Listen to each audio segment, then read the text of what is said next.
Shalom Aleihim saudara-saudara yang dikasihi Tuhan dimanapun saudara berada. Rumah Tuhan adalah rumah kita.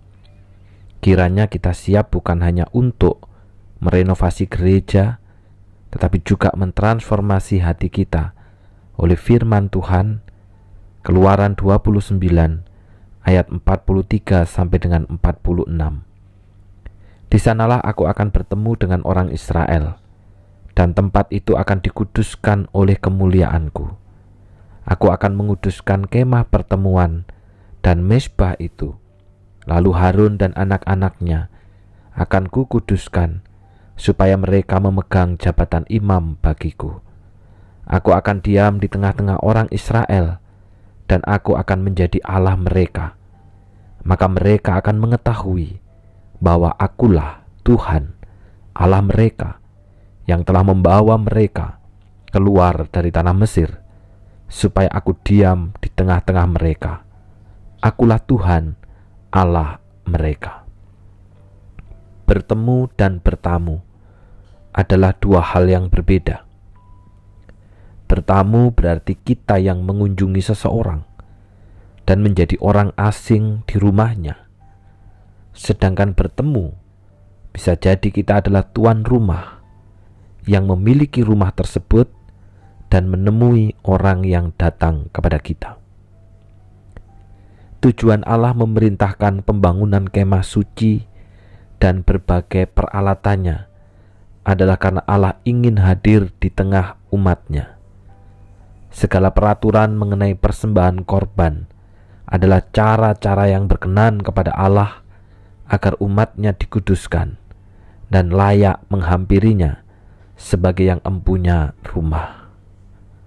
Karena itulah rumah Tuhan itu harus dibuat, diatur, dan dikelola menurut cara Allah, bukan cara kita.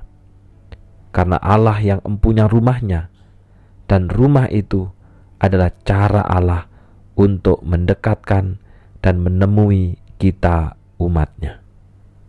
Allah telah memberi petunjuk kepada umat melalui Musa tentang berbagai hal mengenai pembangunan kemah suci dan berbagai peralatan di dalamnya. Allah juga sudah menetapkan peraturan bagi orang-orang yang ditetapkan untuk melayaninya di dalam rumahnya. Kini Allah menetapkan syarat bagi kehadirannya di kemah pertemuan itu, yaitu korban-korban pagi dan sore yang terus-menerus harus dipersembahkan kepadanya. Korban-korban ini adalah korban bakaran, korban sajian, korban curahan.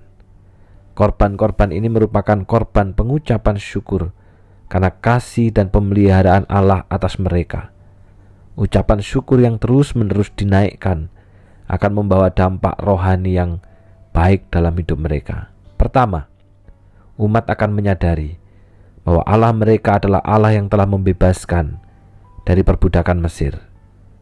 Umat gampang melupakan kebaikan Allah. Oleh karena itu, ritual seperti ini menolong mereka untuk terus mengingatnya. Kedua, umat akan terus belajar memelihara hidup kudus, karena Allah yang mereka sembah adalah kudus. Tanpa kekudusan, Allah tidak akan berkenan hadir di tengah-tengah umatnya. Dalam ayat yang ke-45 dikatakan, aku akan diam di tengah-tengah orang Israel, dan aku akan menjadi Allah mereka.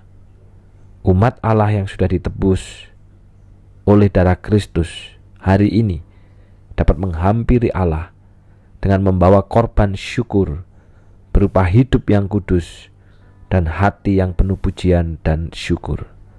Hari ini kita tidak perlu lagi membawa korban. Hari ini kita tidak perlu lagi membawa domba. Hari ini kita cukup membawa diri kita yang telah diampuni, yang telah didekatkan oleh darah Kristus yang telah tercurah itu. Dengan apa?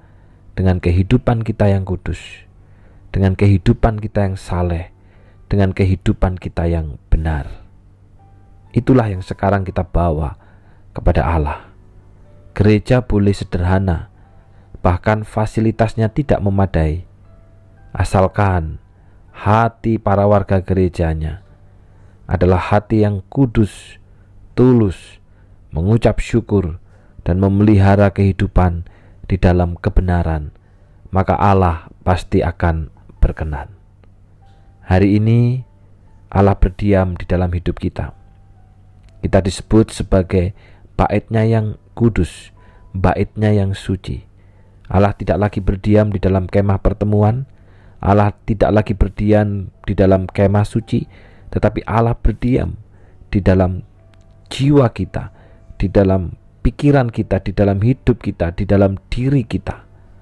Karena itu betapa kita harus menjaga kekudusan dan kesucian, karena tubuh kita ini bukan lagi milik kita, tetapi milik Yesus Kristus, Juru Selamat yang setia. Orang yang mengaku sebagai milik Kristus, maka hidupnya pasti kudus dan pasti lurus. Mari kita berdoa.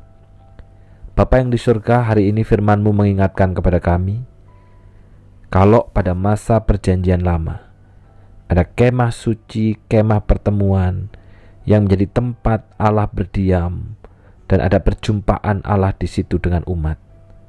Tetapi umat harus menjaga kekudusan hidupnya, bahkan harus membawa korban-korban persembahan.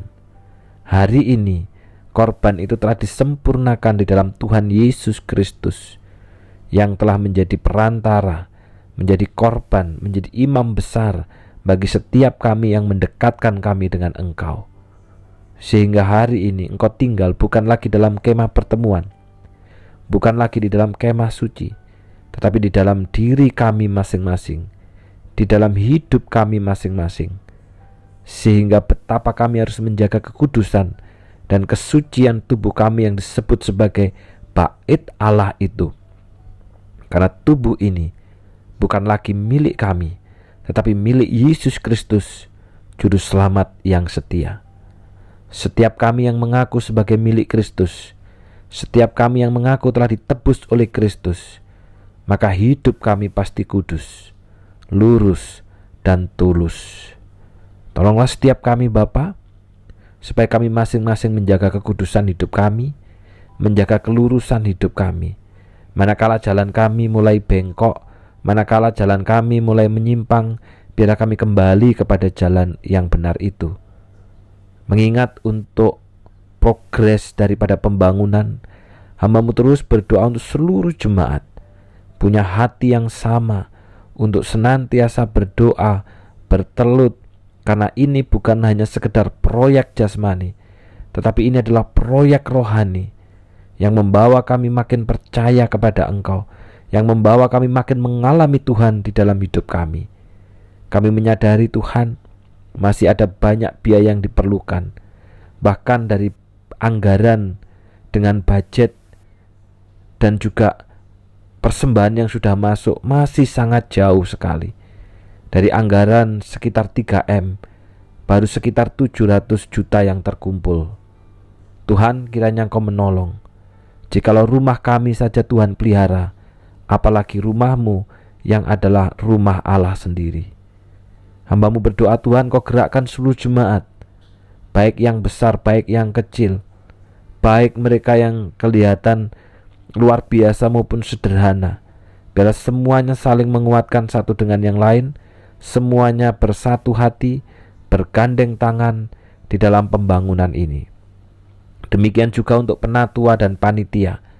Berikan kesatuan hati yang sama Tuhan, supaya mata kami tertuju tidak hanya kepada bangunan, tidak hanya kepada fisik, tidak hanya kepada materi, tetapi kepada Yesus Kristus sendiri, kepada Allah sendiri. Di sanalah mata kami tertuju. Berdoa untuk pemuda remaja Bamak yang hari ini akan mengadakan talk show. Sudah ada kurang lebih 150 remaja pemuda yang akan berkumpul di GBI Rock. Tuhan tolong mereka, pembicara, kami semua dibekali oleh kebenaran firman Tuhan, sehingga generasi muda hari ini menjadi generasi yang tangguh dan bukan menjadi generasi yang rapuh. Terima kasih Tuhan, di dalam nama Tuhan Yesus kami sudah berdoa. Amin. Tuhan memberkati.